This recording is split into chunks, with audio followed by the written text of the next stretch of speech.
बिहार में कल से अनलॉक 2 की शुरुआत। सरकारी प्राइवेट ऑफिस के समय को 5 बजे तक गया बढ़ाया। नाइट कर्फ्यू रात 8 से सुबह 5 बजे तक।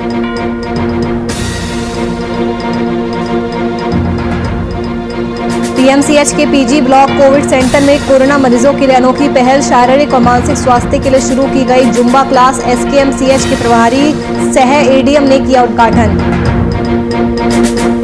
पटना में सरकार और नगर निगम के दावों की खुली पोल। चंद घंटों की बारिश से सड़कें बनी तालाब। पटना के वार्ड 48 कदम कुआं सैदपुर सभी का हाल बेहाल। भागलपुर में बेखौफ अपराधियों के खिलाफ सख्त हुई पुलिस। वरई पुलिस अधीक्षक के निर्देश पर मुजाहिदपुर पुलिस ने निकाला फ्लैग मार्च। कर्फ्यू के दौरान बेवजह घूम रहे लोगों को घर में रहने की नसीहत।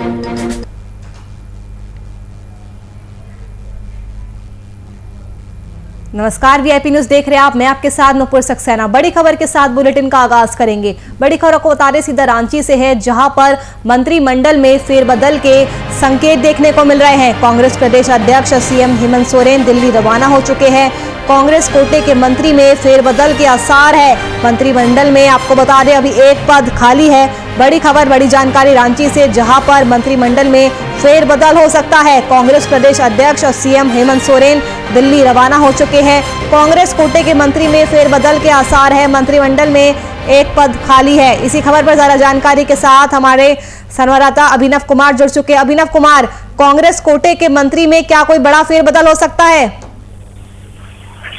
देखिए, अब फेरबदल हो सकता है कि क्या हो सकता है, ये सारी चीजें अब चर्चा का विषय अब बनना लाजमी सी बात है। चूंकि आप देखिए कि रामेश्वर उरांव जो झारखंड के वित्त मंत्री हैं, उन्हें दिल्ली तलब किया गया था और आज ही यूँ कह लें कि राज्य के जो मुख्यमंत्री है वो भी दिल्ली के लिए रवाना हो चुके हैं।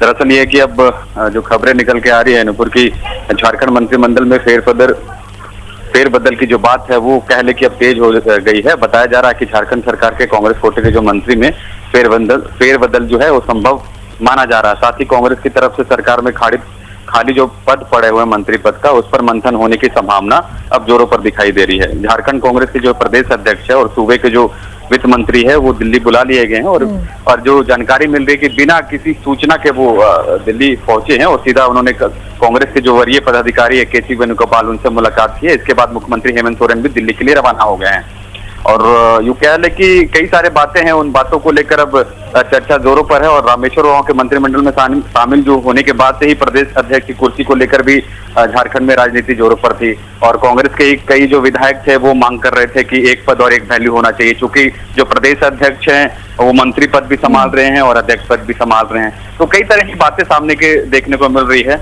और ये सब सारे बातें अब इम्पोर्टेंट हो चुकी है। चूंकि अब राज्य के जो वित्त मंत्री हैं उनको भी दिल्ली तलब कर लिया है। यूपीओ के जो बड़े नेता हैं उनसे उनकी मुलाकात होनी है।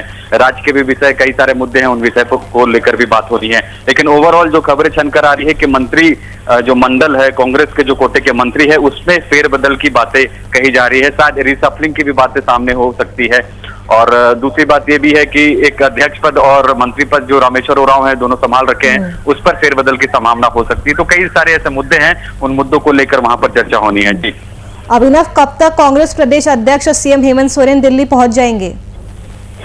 देखिए, अगर रामेश्वर उरांव की बात करें तो वो सुबह ही दिल्ली के लिए रवाना हो चुके हैं और जहां तक अगर मुख्यमंत्री की बात करें तो वो भी दिल्ली में लैंड कर चुके होंगे और एक साथ दोनों का जाना आप समझ सकते हैं कि जरूर कुछ न कुछ बातें हैं, उन बातों को लेकर वहां पर जिक्र होना है।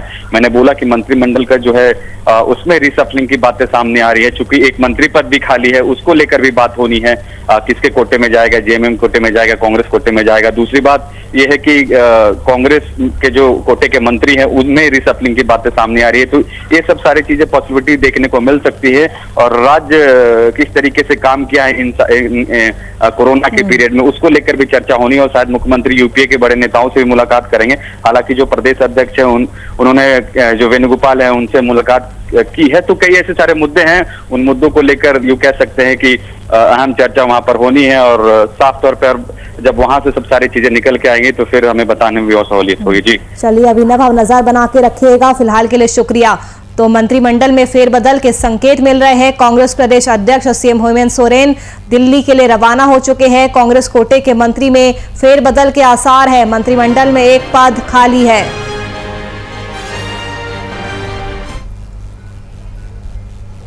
चलिए बढ़ते हैं आगे। एलजेपी में टूट के बाद बिहार की राजनीतिक सरगर्मी ने नया मोड़ ले लिया है। एलजेपी टूट को लेकर सभी पार्टियों ने अपनी अपनी प्रतिक्रिया दी है। वह एलजेपी की टूट की जानकारी प्राप्त कर जदयू नेता दिनेश सिंह पटना पहुंचे। दिनेश सिंह एलजेपी सांसद मीना सिंह के पति है। मीडिया से बातचीत के दौरान उन्होंने एलजेपी की टूट का जिम्मेदार चिराग पासवान को ठहराया है। हमको ये भी नहीं पता है और बैठक उन लोगों का अंदरूनी मामला है और मैडम कमी नहीं है, कोई वजह नहीं है। मैं इस बारे में कुछ नहीं बता सकता, हम उस दल में है ही नहीं, हम क्या बता। लेकिन आपकी पत्नी आपकी भी भूमिका इसमें रही है? नहीं, मेरी कोई भूमिका इसमें, हम उस दल के है ही नहीं, हम क्या बता। आपकी पत्नी है और आपके घर में कल काम में बैठक हुई थी, उस बैठक में ललन सिंह सहित सब लोग शामिल हुए थे। हमको ये भी नहीं पता है, हमको ये भी नहीं पता है और बैठक उन लोगों का अंदरूनी मामला है और मैडम आएंगी, अभी आ रही थी, टूट गई है, कल आएगी, उसे पूछ लीजिएगा, हम क्या बताएंगे। आप कैसे देखते हैं? अगर उन लोगों का कहना है कि इसमें कोई टूट नहीं है, जो है उन लोगों ने नेता का परिवर्तन, नेतृत्व परिवर्तन पर आप लोजपा के नेतृत्व परिवर्तन पर आप क्या करेंगे? और पार्टी में नेतृत्व परिवर्तन होता है। चिराग पासवान को पार्टी ने अयोग्य घोषित कर दिया क्या? नहीं, ऐसी कोई बात नहीं है।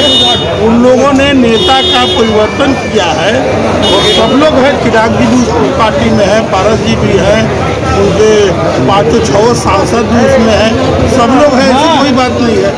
हर पार्टी में नेता का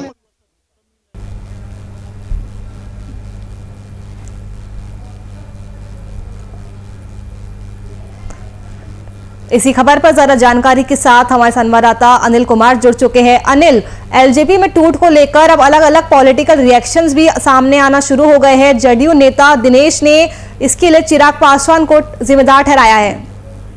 जी बिल्कुल नुपुर, देखा जाए तो जब से ये बातें निकलकर सामने आई है, पूरे राजनीतिक गलियारों में कहीं ना कहीं एक हड़कंप सा मच गया है। और वहीं अगर लोजपा की बात करें तो लोजपा में भी पसंपेश जो है वो माहौल अभी भी गर्म दिख रहा है। ऐसे में अगर बात करें हम तो कहीं ना कहीं जिस तरह से पशुपति पारस को इसका अध्यक्ष पद दिए जाने की बातें हुई है, तो कहीं ना कहीं चिराग पासवान जो है अब इसमें आगे आते हुए मैदान में उतरते हुए दिखे हैं। और कहीं ना कहीं इस बात को लेकर पूरे राजनीतिक गलियारे में एक हड़कंप का माहौल है। वहीं आज पटना पहुंचे दिनेश सिंह जो जदयू के नेता है, और वहीं अगर बात करें हम तो मीना सिंह लोजपा के पति भी है। तो ऐसे में पटना जब वो पहुंचते हैं तो उनसे मीडिया से मुखातिब होते हुए साफ तौर पे ये पूछा जाता है कि आखिरकार लोजपा की टूट के असली कारण क्या है, बीना सिंह के क्या कुछ मायने रखते हैं लोजपा में। तो ऐसे में कहीं ना कहीं सवालों से बचते हुए दिनेश सिंह नजर आए हैं। और वहीं लोजपा के पूरे टूट के जिम्मेवार कहीं ना कहीं चिराग पासवान को रखा गया है। जी नूपुर, इसके अलावा अनिल, चिराग समर्थकों की अगर बात करें तो उनमें किस तरह का आक्रोश देखने को मिल रहा है? क्योंकि अभी ताजा अपडेट ये आ रही है कि चिराग समर्थकों ने एलजेपी कार्यालय में प्रदर्शन किया है, बागी सांसदों के पोस्टर जलाए हैं, कालिक भी पोती है। जी बिल्कुल नुपुर, अगर बात करें हम तो पटना से लेकर दिल्ली तक में कहीं ना कहीं माहौल जो है वो गर्म दिख रहा है। लोजपा में टूट को लेकर कहीं ना कहीं राजनीतिक गलियारों में हड़कंप है। ऐसे में अगर बात करें हम पटना के लोजपा मुख्य कार्यालय की तो यहाँ भी समर्थकों का जो आक्रोश है वो देखने को मिल रहा है। कहीं ना कहीं चिराग समर्थक जो है वो कार्यालय में के आगे लगातार हंगामा करते हुए दिख रहे हैं। वहीं पशुपति पारस सहित कई विभिन्न नेताओं के पोस्टर पर कालिक पोस्ट कर अपना विरोध जताया है। जी अनिल, जिस तरह से चिराग पासवान का ट्वीट सामने आया है कि पार्टी मां समान होती है और मां के साथ धोखा नहीं किया जा सकता है, और मैंने पार्टी और परिवार को हमेशा साथ लेकर चलने की कोशिश की है, लेकिन चिराग पासवान कहीं ना कहीं इस कोशिश में नाकामयाब भी रहे हैं। जी बिल्कुल नुपुर, अगर देखा जाए पूरे राजनीतिक दौर में अगर देखा जाए तो कहीं ना कहीं चिराग पासवान की अगर बातें करें हम, लोजपा अध्यक्ष की बातें करें हम, तो कहीं ना कहीं एक लोजपा के जो कार्यकाल है उसमें कहीं ना कहीं ये थोड़ा शिथिलता इसमें आ गई थी। तो इसको लेकर कहीं ना कहीं लोजपा के जितने भी विंग्स हैं उसमें कहीं ना कहीं एक रोष था, जिसको लेकर ये तमाम तरह की अटकलें जो चल रही थी अब धरातल पर दिख रही है कि लोजपा में कितनी बड़ी टूट निकलकर सामने आई है। ऐसे में अगर हम बात करें चिराग पासवान की, चिराग पासवान द्वारा जो ट्वीट किया गया है उसमें साफ तौर पे कहा गया है कि पार्टी मां के समान होती है। बावजूद इसके अगर देखा जाए तो कहीं ना कहीं उनके ही अपने परिवार में बंगले में घुसने की अनुमति जब नहीं दी गई है, तो ऐसे में कहीं ना कहीं लोजपा के जो भारी कार्यकाल अगर देखा जाए तो उसमें चिराग पासवान अब शिथिल नजर आ रहे हैं, शून्य हो गए हैं। अनिल, क्या चिराग को विधानसभा चुनाव में हार, चुनाव से पहले नीतीश के खिलाफ बयानबाजी का खामियाजा भुगतना पड़ रहा है कि ना सिर्फ पार्टी बल्कि उनके परिवार में बगावत देखने को मिली है? बिल्कुल नुपुर, अगर पूरे कार्यकाल को देखा जाए और पूरे इस राजनीतिक गलियारे में हर कम को देखा जाए तो कहीं ना कहीं चिराग पासवान द्वारा कई बातें जो है वो निकलकर सामने आ रही है। अटकलों का बाजार तो गर्म है, लेकिन अगर बात करें हम तो कयासे भी कई तरह के लगाए जा रहे हैं। ऐसे में पहले पारिवारिक जो कलह है उसको देखना होगा कि जो उनके अपने चाचा हैं वो भी अब उनका दामन जो है उनसे छुड़ाते हुए दिख रहे हैं। शुक्रिया अनिल, तमाम जानकारी हमसे साझा करने के लिए। तो बिहार की राजनीति ऐसी है कि यहाँ पर कब क्या कुछ हो जाए कुछ भी कह नहीं सकते हैं।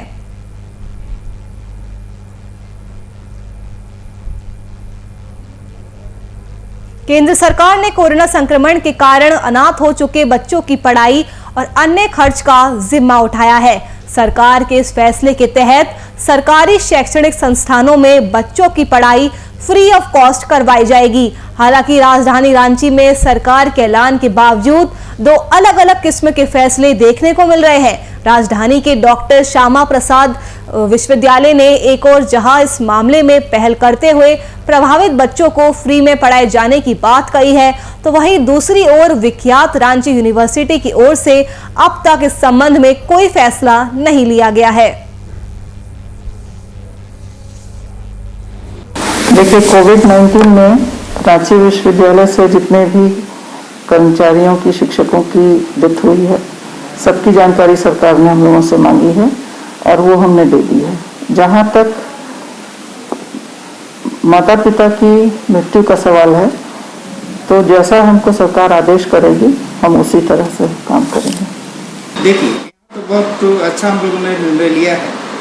ये डॉक्टर श्यामा प्रसाद मुखर्जी विश्वविद्यालय में जो छात्र पढ़ रहे हैं और उनके माता या पिता में से कोई एक की भी डेथ हो गई है तो उनका फीस माफ़ किया जाएगा। इस तरह का प्रावधान किया गया 2021 में जिनके माता पिता की डेथ हुई।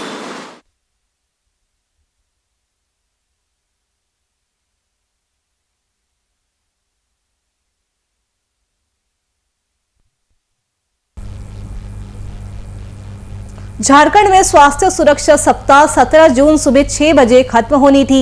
इसी बीच लॉकडाउन बढ़ाए जाने को लेकर सीएम की आपदा प्रबंधन विभाग के साथ हुई बैठक में रियायतों के साथ लॉकडाउन बढ़ाने का फैसला लिया गया है।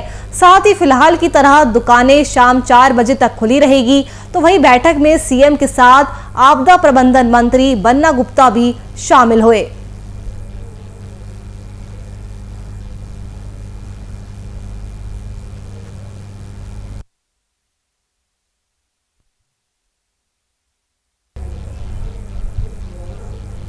बिहार में मानसून की पहली बारिश ने सभी जिलों के नगर निगम की कार्यशैली को कटघरे में खड़ा कर दिया है।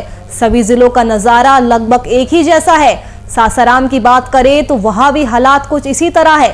सासाराम का सदर अस्पताल मूसलाधार बारिश के कारण तालाब में तब्दील हो गया है। तस्वीरों के जरिए आप देख सकते हैं किस तरह से पूरे परिसर में पानी भर गया है। अस्पताल कर्मी, मरीज और उनके परिजन सभी इस जल जमाव में कार्य करने को मजबूर है। वहीं सासाराम के सिविल सर्जन ने बताया कि जब तक अस्पताल के आउटसाइड में नाले का निर्माण पूरा नहीं हो जाता है तब तक इस समस्या यूं ही बनी रहेगी।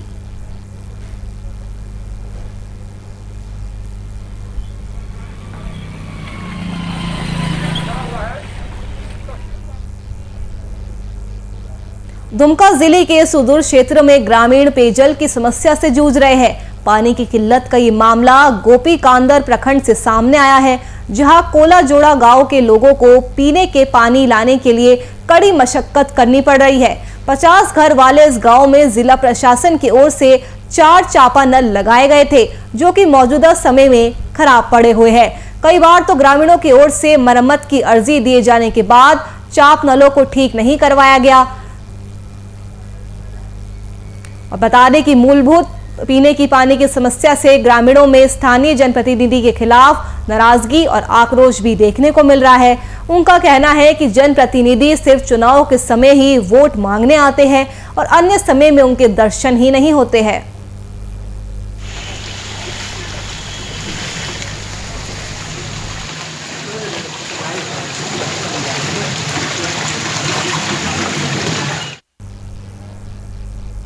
उत्तरी बिहार में मानसून के दस्तक देने से पहले ही दिन रात को हो रही बारिश ने किसानों की परेशानियों को बढ़ा दिया है।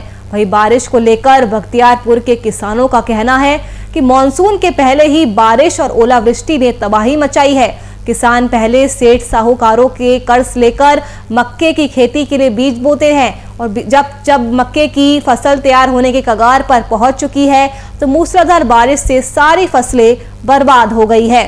फसलों को काफी ज्यादा नुकसान हो रहा है। भाई जब मूंग की खेती की गई तो पहले मौसम ठीक ठाक रहा, लेकिन जब मूंग टूटने की बारी आई तो फिर बारिश ने तबाही मचा दी है। बीते 3 दिनों से दिन रात हो रही बारिश से किसान पूरी तरह से बर्बाद हो चुका है। किसानों की मुख्य फसल मक्के की फसल और दलहन में होती है। मूंग की फसल जिसमें किसानों को अच्छा मुनाफा भी होता है, लेकिन बारिश के कारण सभी चीजों पर पानी फिर गया है। वही सरकारी लाभों की अगर बात करें तो सरकार की तरफ से कोई स्कीम आती है तो कृषि पदाधिकारी द्वारा जमींदार को कम और बिना खेती करने वाले लोगों को ज्यादा इसका मुनाफा मिलता है। उनके खेती में भैया पूरे हानि छोड़ कर फायदा नहीं है। भले आए और समय से मजदूर नहीं है मिल रहे और लोग बंदी थे पूरा परेशानी करके और कोई सरकार के सहायता नहीं। अगर सहायता अबो के ले तो जमींदार का कुछ नहीं, बगैर जमींदार के पूरा सही।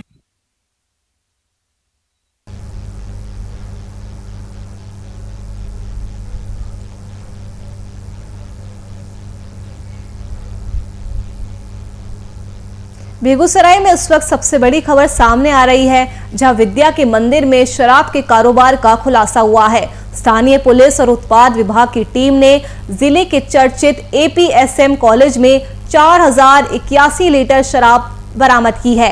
इस संबंध में उत्पाद विभाग के अधिकारियों ने बताया कि कॉलेज बरौनी में शराब का ये कारोबार कॉलेज के नाइट गार्ड और उसके बेटे के द्वारा संचालित किया जा रहा था। फिलहाल पुलिस आगे की कार्रवाई में जुटी हुई है।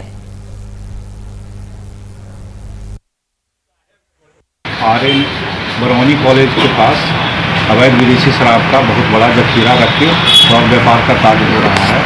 इसी सूचना के सत्यापन के लिए उत्पाद विभाग ने वहाँ छापामारी करने पहुँचा तो ऐसा आभास हुआ कि कॉलेज में कुछ सामान रखा हुआ है। प्राचार्य के आदेश के अनुमति और गढ़ावा थाना के साथ हम लोग ने पूरा जब सर्च किया तो हम लोग को 470 पेटी विदेशी शराब ब्लू स्टॉक मिला।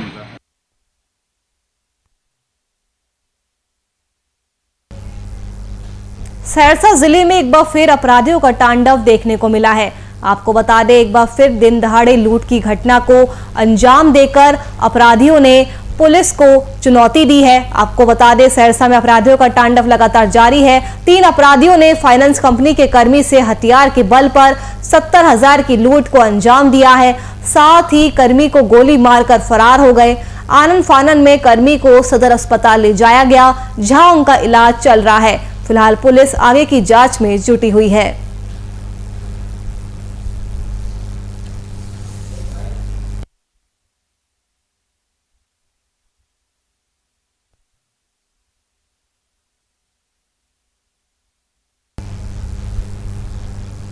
कैमूर से एक बड़ी खबर सामने आई है, जहां एक नाबालिग को शादी का झांसा देकर युवक ने उसके साथ शारीरिक संबंध बनाए और फिर वो फरार हो गया। नाबालिग रामगढ़ प्रखंड की रहने वाली है, वही आरोपी उत्तर प्रदेश का रहने वाला है। इधर पीड़िता ने पूरी घटना की जानकारी अपने घर वालों को दी, जिसके बाद घर वालों ने आरोपी के खिलाफ महिला थाना भभुआ में आवेदन देकर मदद की गुहार लगाई है। इधर पुलिस आरोपी के खिलाफ गिरफ्तारी के लिए लगातार छापे मार रही है।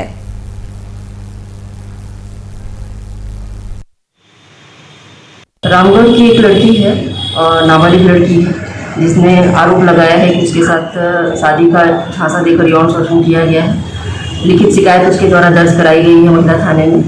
कार्रवाई की जा रही है, मेडिकल कराया गया है और 164 का बयान करवा लिया गया है। लड़के के लिए छापेमारी की जा रही है और विलंब गिरफ्तारी कर दी जाएगी।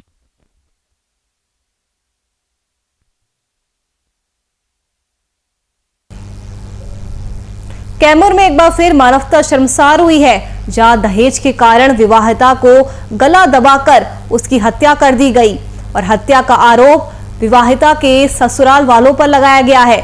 वहीं एक तरफ पूरे बिहार में दहेज के खिलाफ प्रचार प्रसार के माध्यम से ग्रामीण और शहर के लोगों को जागरूक किया जा रहा है। इस मामले के बारे में बताया जा रहा है कि मृतिका इशरत खातून की शादी 2013 में मुबारक अंसारी के साथ हुई थी, लेकिन 1 वर्ष के बाद विवाहिता के पति द्वारा बार बार पैसे की मांग की गई और साथ ही अपने ससुराल के जमीन हड़पने की वो फिराक में था, जिसे लेकर पति पत्नी में अक्सर झगड़ा भी होता रहता था।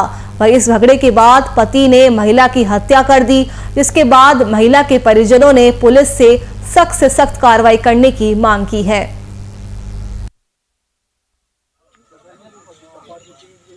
लड़की को बार बार मारेगा, पीटेगा, उसे दहेज मांगेगा, उसको सजा दिया जाएगा, उसका इंसाफ दीजिए। अरे उसका भाई हमेशा पैसा देता है, ऑपरेशन करा करा 3-3 गो 4-4 गो बच्चा हुआ यहाँ पे, हमेशा दवाई करता है, इलाज करता है, हर चीज पहुंचाता है। अब उसका धोखेबाजी से मुआ, कैसा मुआ, उसका फांसी देकर मुआगा, उसको इंसाफ चाहिए। हमारी एक बहन को चांद थाना में जो शादी हुई थी, उसकी गले का गला दबा कर हत्या कर दी गई है और हम सरकार से चाहते हैं कि उसके जो छोटे छोटे मासूम बच्चे हैं, उनके पालन पोषण के लिए तीनों बच्चों को कुछ ऐसी सहायता दी जाए जिनके उनका पालन पोषण हो सके और सही पढ़ाई लिखाई कर सके। और दोषी लोगों के लिए क्या मांग? दोषी लोग को हम चाहेंगे कि सख्त से सख्त सजा हो, कि आइंदा कोई भी ऐसा गुनाह करने से पहले 10 बार सोचे, ऐसा से सख्त सजा मिले। मिला हम उसको 3-4 लाख रुपए उसमें फूंक दिए, फिर भी हम उसको देते गए कि ज्यादा हमारी बहन है, ये पैसे के लालच में इसको मार दिया गया। फोन करा परसों दिन कि भैया ऐसा ना कि आओ हमके लिए आ जा। हमने कहा हमारे चचा के लड़की का शादी है, हम 15 तारीख को आके विदाई ले जाएंगे। तो बोले कि ठीक है ले जाइएगा। वो हमारी बहन करी, हम उसका रिकॉर्डिंग रखे हुए हैं। तो हमें ठीक है, तो वो कल फोन कर रहा है हमको कि कहाँ हुआ आओ। तो हमने कहा बात है, तो ऐसा बात नहीं कि आओ तू 10 मिनट कहती आओ। तो हमें कि अभी नहीं, कल सुबह आएंगे। तो बोले नहीं आओ। तो 1 घंटा बाद फिर फोन कर रहा है कि आओ तो हर बहन के मौत हो गया। मैं कैसे? तो फसरी लगा। वहाँ गए तो देख रहे हैं कि वो फसरी लगाई नहीं, उसको गला घोट के मारा गया।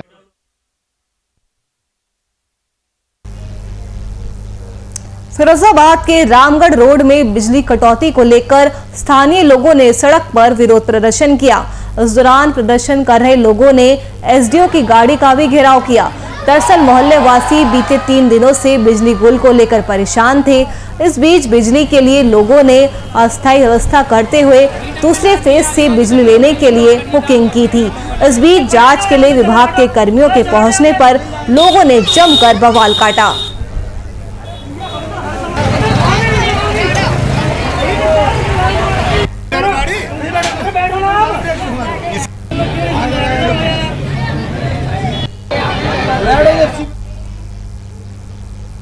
पलामू के मेदिनीनगर में लगातार हुई जोरदार बारिश की वजह से कई इलाकों में नगर निगम के दावों की पोल खुल गई, जहां भारी जल जमाव की समस्या से मोहल्ले वाले परेशान हैं। मेदिनीनगर शहर के पुलिस लाइन रोड स्थित मोहल्ले में भारी जल जमाव होने से नाराज लोग सड़कों पर उतरकर निगम के खिलाफ नाराजगी जताने लगे। तस्वीरों के जरिए आप देख सकते हैं, दरअसल कई नालियों पर एंक्रोचमेंट होने की वजह से पानी की निकासी बंद हो गई है। बरसात से पहले निगम द्वारा कोई कार्रवाई नहीं किए जाने के कारण तेज बारिश में भारी जल जमाव की समस्या पैदा हो गई है। इस कड़ी में मौके पर पहुंचे डिप्टी मेयर मंगल सिंह ने लोगों की समस्याएं सुनी और फिर जेसीबी के माध्यम से पानी निकासी की गई।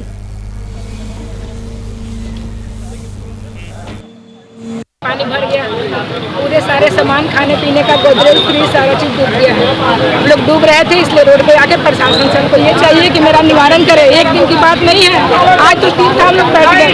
नाली पानी चाहिए, सब लोग घर बना के ऊंचा कर दिया है।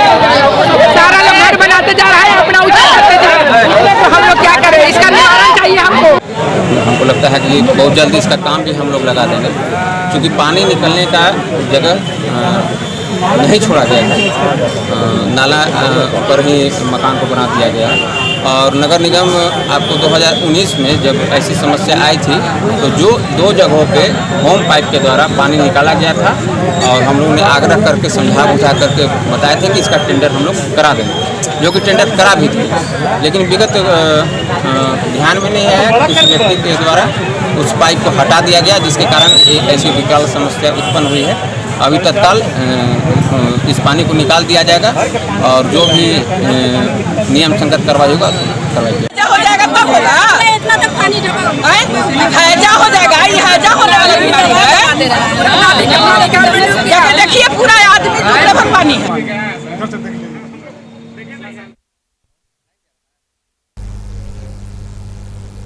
समस्तीपुर जिले में कुदरत का गजब करिश्मा देखने को मिला, जहां अचानक एक ही जगह पर लगभग 700 मीटर की रेंज में भयंकर तूफान उठा।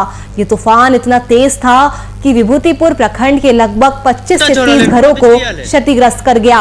वही इस तरह का तूफान आने से लोगों में डर भी बना हुआ है और कुछ लोगों का ये कहना है कि मौसम में अत्यधिक दबाव के कारण ऐसा तूफान उठा है। ये देख लो, बड़ा बवंडर चल रहा है और देख लो घर घुरा दिया पूरा।